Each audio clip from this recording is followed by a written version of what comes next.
methods. Let's go down to a man by the name of Benjamin Rush, known as the father of American psychiatry. Benjamin Rush said black people have a mental disease called negritude.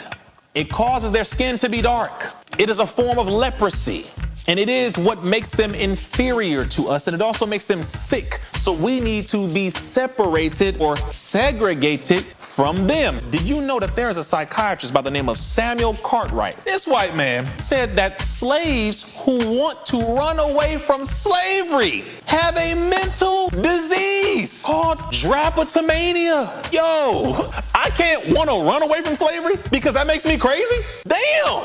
What was his solution? They called it, quote, whipping the devil out of them.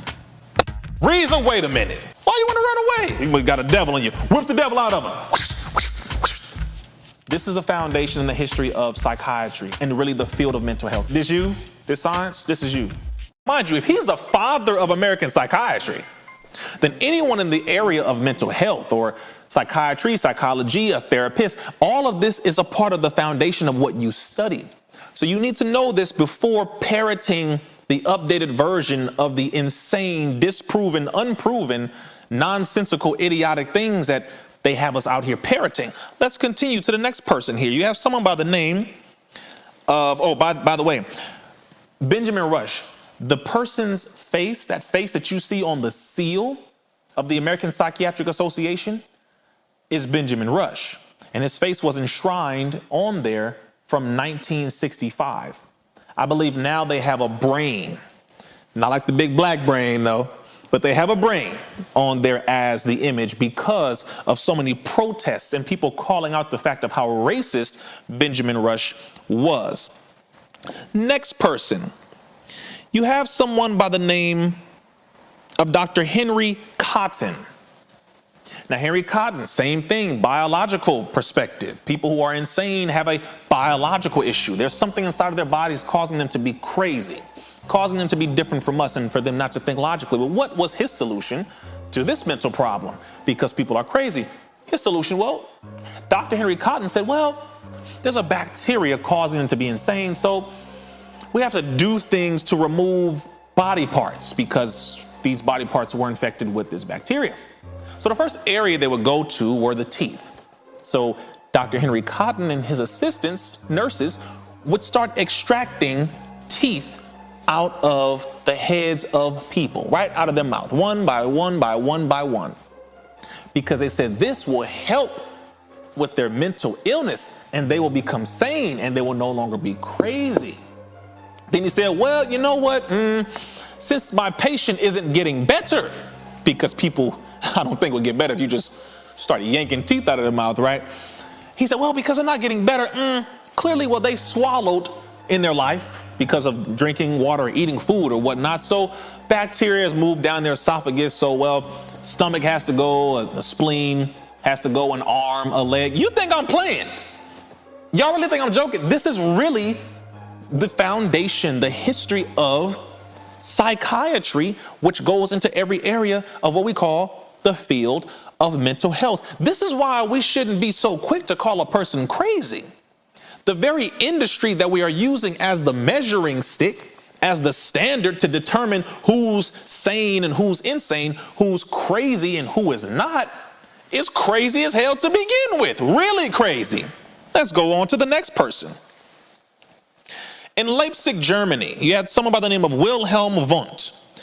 This man here, very in particular individual, this is where things get, if they weren't already crazy, this is where things get interestingly wicked and evil. Wilhelm Wundt is a man who came up with this type of theory where man is an animal without a soul. He is a soulless organism to be trained like an animal. He is an animal and he must be trained like one. He has no soul, therefore he has nothing to live up to, nothing to look forward to. He is an animal. He must be trained like an animal. This is Wilhelm Wundt in Germany. Stick with me. These are psychiatrists, psychologists. These are the founding fathers, you could say, of this field.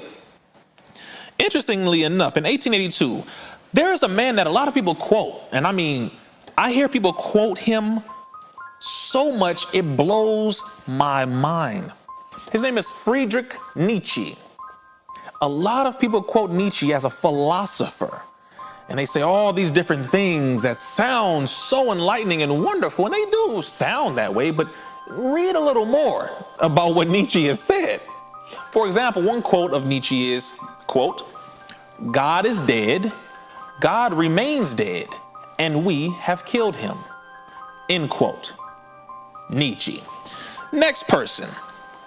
You have someone here by the name of Ivan Pavlov. Some of you know about Ivan Pavlov, Pavlov's dogs, Pavlovian conditioning. Ivan Pavlov, another individual who actually learned a lot of what he learned from Wilhelm Wundt because he was studying him. These are now the people that we call behaviorists, and now you're going into the area of mental health called behaviorism. So these are the people now who started to shape and control human behavior. These are the people that the US government and other governments started to learn how to control populations, how people should move, how they should walk, how they should talk. The schooling system and the way the schooling system started to become set up was through behaviorism. So Ivan Pavlov, he had different things that he would use as it pertained to stimulus response mechanisms and, of course, condition reflex maneuvers. So, for example, when it comes to the dogs that he would use, he would have dogs come in and put them on the table. He would punch holes in their mouths to collect the amount of saliva that would be produced from their salivary gland whenever they would see meat or a treat that he would put on the table. So he'd put a treat on the table, he'd look at their response, and then he would take the treat away. Then he'd put the treat on the table and ring a bell at the same time. And he said, they're still producing saliva. Then he wouldn't put the treat on the table, but he would ring the bell as if he was going to put the treat on the table the same way he did before, and the dog would produce saliva the same way, as if there was a treat or meat still there. He called this a condition reflex, to learn how to control behavior. Even though things are not logically fitting together, he was able to manipulate the behavior of animals, and then they transferred that to human beings. Reason, what do you mean? Mr. Pavlov not only did these experiments with dogs, he started to punch holes in the mouths of children. And he would measure their saliva and collect their saliva depending on how much they would produce, etc., to do the same exact thing. Conditioning of their behavior, seeing how they responded depending on what they were given with rewards at certain times and different things. And he would teach, for example, the rat in the maze. That came from the behaviorists. When it comes to pigeons playing ping pong, they would teach pigeons to play ping pong. That came from the behaviorists. They would do tests on monkeys and tests on babies. All of this came from the behaviorists, and two in particular that we need to mention. One is a man by the name of John Watson, possibly one of the most famous behaviorists to ever do it. This man said that you should look at the child like the ox you slaughter. John Watson, very critical, evil individual as it pertains to behaviorism, was one of the chief architects in this field of mental health to control the behavior of children mainly, and then adults as well. Another individual is someone by the name of B.F. Skinner. Boy, this is a very particular evil man here. All of them are crazy as hell, but in their mind, they're sane. In their mind, hey, it's science.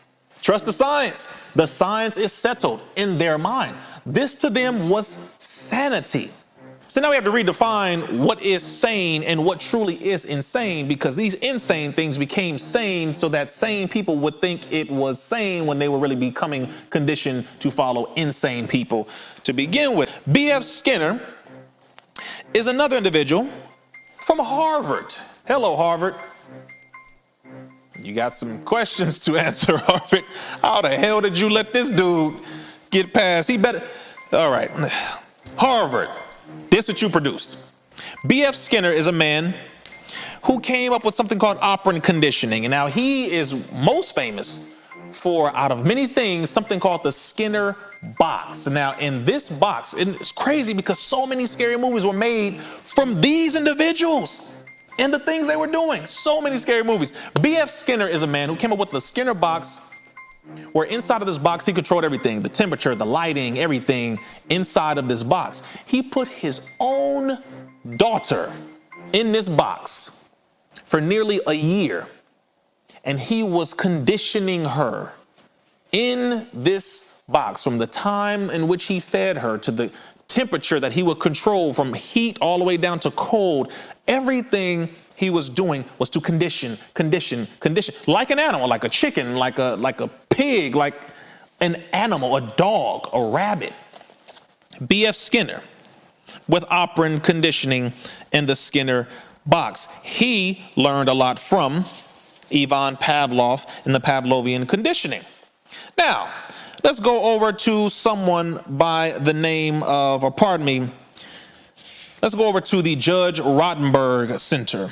How many of you have been involved with or know somebody who has been in foster care or group homes and they have been committed to a psych ward?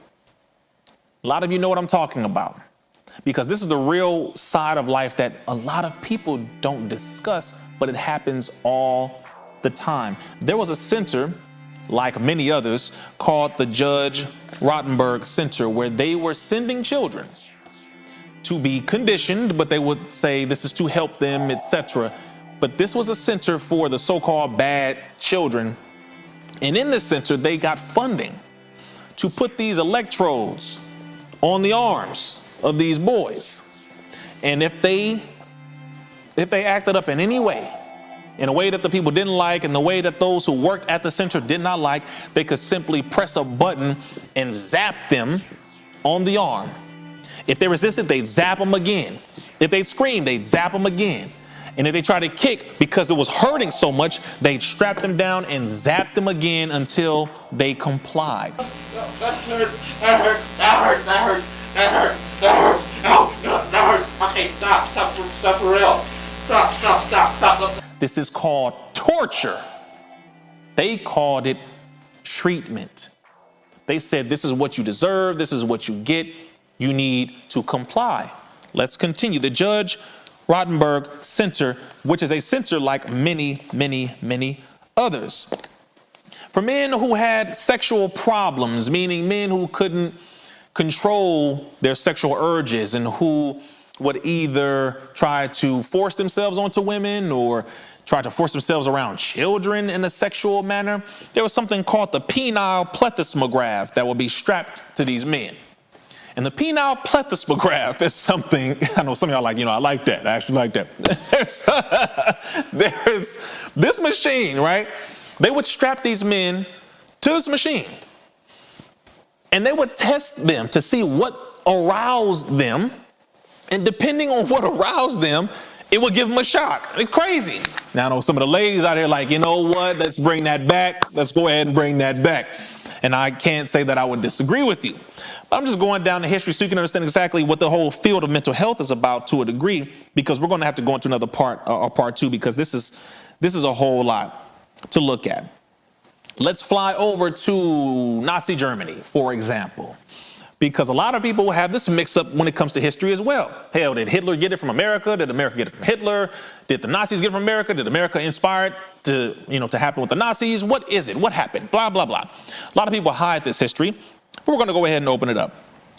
When it comes to the field of eugenics, in 1883, you had a man by the name of Francis Galton, who is primarily the founder of the eugenics movement. Then, of course, you have Charles Davenport when it comes to the American eugenics movement later on. But this man by the name of Francis Galton pretty much came up with eugenes, meaning good stock, good genetics, pure blood, pure bred, the best, the superior. Okay, which is blonde hair, blue-eyed. They are the superior race, right? This man said that only those who are superior should mate with one another. Only those who are superior should congregate, should do business, should build together, period. Everyone else is not necessarily life worthy of living. And if they do live, they should serve others. They should be those who serve those of us who are superior. All right, this is Francis Galton, Sir Francis Galton. He was knighted, by the way, in 1909. Interesting. Of course, you have the eugenics movement, but in the eugenics movement, that inspired one Adolf Hitler, but not just Adolf Hitler. Have you heard of a man by the name of Alfred Plautz? Anyone heard of Alfred Plautz? What about Ernst Rudin? Ernst Rudin. Anybody? You? What about you? You ever heard of these two men? These two men were those who were inspired to come out with the first systems of racial hygiene, the first organizations dealing with racial hygiene, meaning to cleanse the world of those who are not of the superior, supreme race. And how can we systematically do this thing? Racial hygiene. Ernst Rudin is one of those who wanted to get rid of a large number of people. Same thing with Alfred Plautz. They looked at everyone who was crippled, everyone who was handicapped, everyone who was black, everybody who was Jewish in some senses of the word, everyone who they felt were gypsies and all these different kinds of people. They felt these people were not really the people who should be on the planet. But we got to find a way to get rid of them. We have to find an excuse to get rid of these human beings who we deemed as feeble-minded and undesirables. These are the terms they would use. Feeble-minded, undesirables, handicapped, those who are going to harm themselves. They are a danger to themselves and the rest of human society. They are a plague on the earth. They are a virus. These are the ways that they would describe us as a people and others as a people. And so Mr. Adolf Hitler, as it pertains to the sterilization movement in particularly, was inspired by California.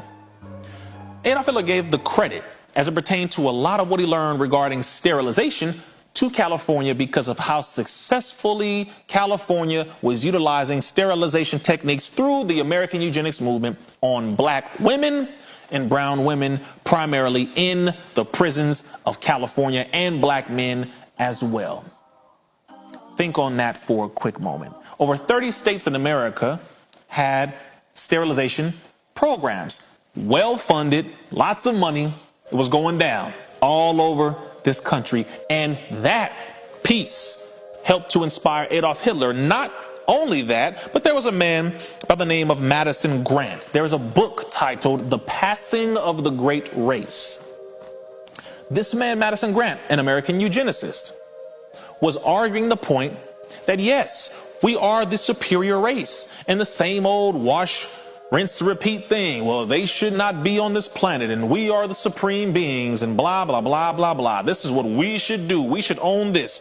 Adolf Hitler started to say that this was his personal Bible, and that this is a book that he would live by, and the teachings that he learned from that he would live by. Again, being inspired by the American eugenics movement, going into the foundation of the principles of the field of mental health that many people fall into today, not realizing that this is the very history of what people are falling into. 1946, and before I even skip to that, when the people were murdered in Nazi Germany, it wasn't just 6 million Jews. It was roughly 11 million or more is what some of the numbers are saying. Included in that number were black folks. There were a lot of black people who were murdered in Nazi Germany. Again, let's make this very clear so we can understand that whole circumstance had a core understanding in it that these people were feeble-minded, undesirable, shouldn't be on this planet. They are a virus on the planet. And the field of mental health is what was behind it. It was that these people are not going to contribute to society. They're not going to contribute. Now, this is a part of history that most people don't even discuss because they make sure they wipe it clean from the history books, just like many things that we learn on the internet, because we didn't learn it in the schools. Very interesting.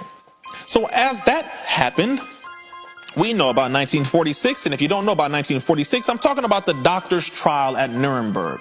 These psychiatrists who were behind the Holocaust, who were behind the American eugenics movement, who have been behind the sterilization movements all across the planet, This group of psychiatrists were brought to stand trial as a result of what took place in Nazi Germany.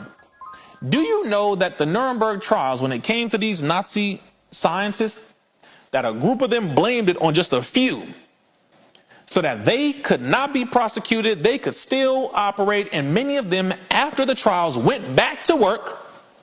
Ernst Rudin went back to work. Many of these scientists fled to Africa. Ghana was a strong location for many of them.